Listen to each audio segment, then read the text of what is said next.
Script. In 1590, a ship arrived on the shores of the New World carrying men who expected to find a thriving English settlement. Instead, they found silence. No people, no bodies, no signs of struggle, just a single word carved into a wooden post. What happened to the 115 men, women, and children who vanished from Roanoke Island remains one of the most haunting mysteries in American history. And the deeper you look, the stranger it gets. Before we talk about what disappeared, we need to talk about what was built and why it was already doomed before it even began. It is 1584.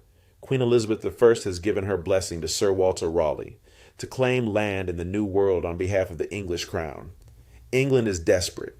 Spain has already planted its flag across vast stretches of the Americas, and England wants its share. Raleigh sends an exploratory expedition first, and the men come back with glowing reports of a paradise island off the coast of what is now North Carolina. They call it Roanoke. The Queen is thrilled. Raleigh moves fast. In 1585, a military expedition of over 100 men sets sail and establishes the first English settlement on Roanoke Island. But this first colony is not built on hope. It is built on arrogance. The soldiers treat the local Algonquin people with suspicion and violence almost immediately. They steal food from indigenous villages. They execute a tribal leader over a stolen silver cup. By the time Sir Francis Drake stops by in 1586 and offers passage home, the survivors are more than ready to leave. They abandon the settlement without hesitation. But Raleigh is not finished. In 1587, he sends a second attempt. This time, the plan is different.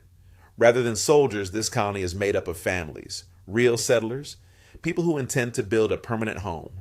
Among them is a pregnant woman named Eleanor White, the daughter of the colony's governor, John White. And within weeks of arriving, Eleanor gives birth to a baby girl. Her name is Virginia Dare, the first English child born in the Americas. It should be a moment of triumph. It is, instead, the beginning of a tragedy. The colony is struggling almost immediately. Supplies are dangerously low. The relationship with the neighboring Croatoan people is tense but functional, while other tribes remain openly hostile. Governor John White makes a painful decision. He will sail back to England himself to secure more supplies and reinforcements. He promises to return quickly. The colonists watch his ship disappear over the horizon, not knowing that they would never see him again under normal circumstances, and he would never see them again at all. What follows in England is a disaster of a different kind.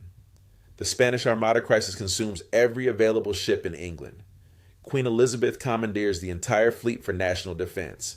John White is stranded on English soil for 3 agonizing years, watching the calendar turn while his daughter, his granddaughter, and over 100 colonists wait on a distant island with no word and no help.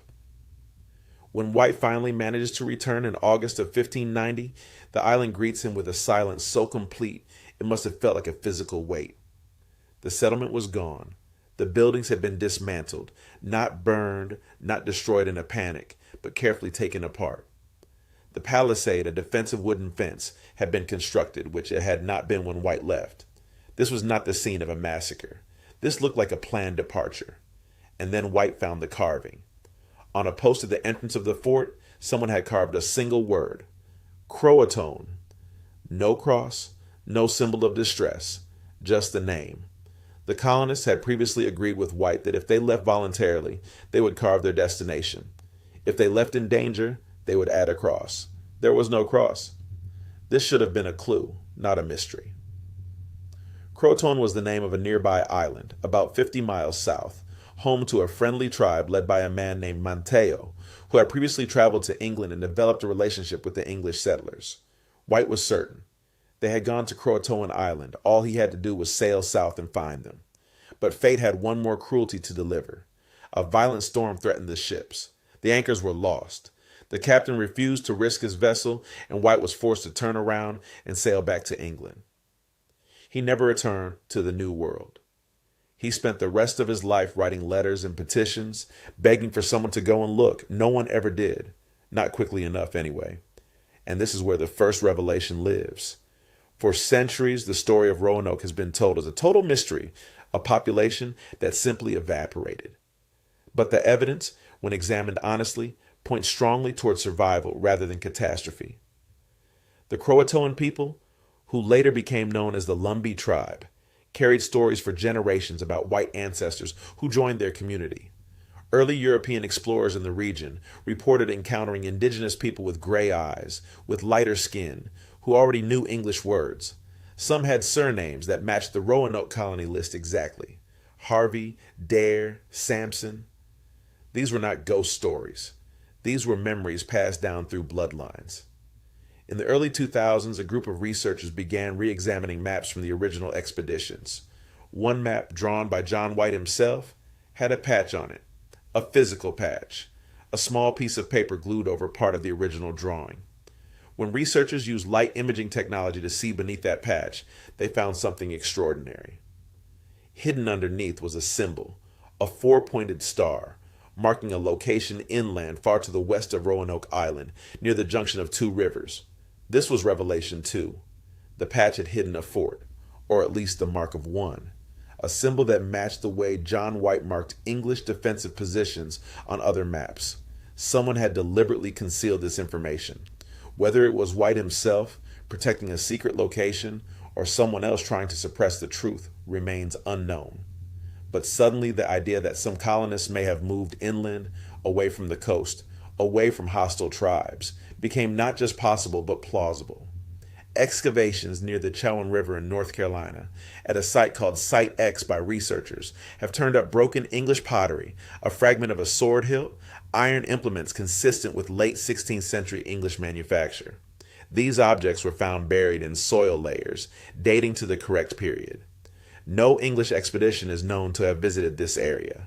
No trade route explains their presence there. Something English was at that location around the time the colonists disappeared. The evidence is not definitive, but it is real. And then there is the third revelation, and this one is darker.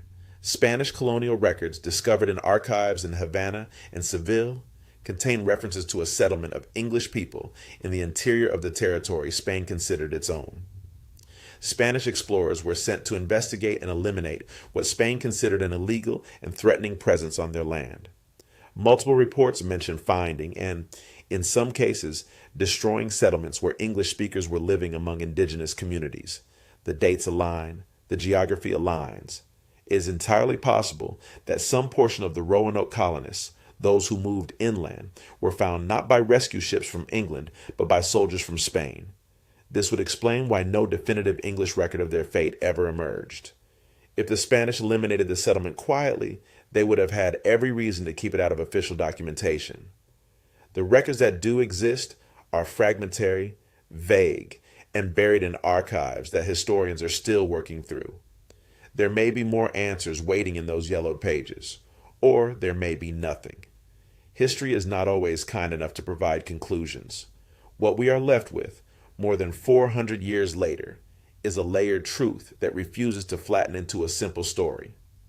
Some colonists almost certainly integrated with the Croatoan people and survived. Some may have moved inland and built a second life far from the coast. Some may have died at the hands of hostile tribes. Some may have been killed by Spanish soldiers. Virginia Dare, that first English child of the Americas, either grew up with an Algonquian people as her family, or she did not survive at all. We do not know. We may never know with certainty. But here's what keeps researchers awake at night. The question that sits at the center of all of it, like a splinter you cannot reach. John White's own map, the map he made himself, had something hidden on it. He knew something. He may have known where they went. And if that is true, then the greatest mystery of Roanoke is not what happened to the colonists. It is why the truth was buried. Who decided that 115 people should become a silence? Who chose to make them disappear not just from the island, but from history itself? The word was carved. The path was marked. And then someone covered it up. Uncharted. Lore goes where the official story ends. Subscribe and stay close, because some of the oldest silences still have things to say.